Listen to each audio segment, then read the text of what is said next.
તો જય માતાજી મિત્રો, આપણે આવી ગયા હતા ખેડવા. તમે જોઈ શકો છો ખેડવાનું કામ ચાલુ જ છે. તમે જોઈ શકો છો આપણા ખેતરમાં બધા હજુ ખેડવાનું બાકી છે. આ બધા ખેડી નાખ્યું. આપણું પણ છેડાય છે, ત્યાં કોઈક છેડો છે, ગમે હોય ખબર નહીં આપણને બહુ. જોઈ શકો છો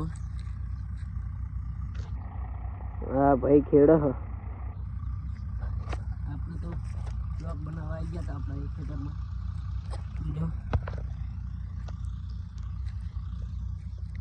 આપણે ઘંટા પર બેઠા બેઠા આપણે બ્લોક બનાવી. તમે જોઈ શકો છો રમારમ ભાઈ ખેડા છે. જોઈ લો ચકલા કોઈ દી બાજ ના બને, ચકલા ઉઠતા જાય ભાઈ ભાઈ. આ સૂરજ, સાદો, તડકો જે કહેવાય બધું એક જ ખેડા. હા જોઈ લો.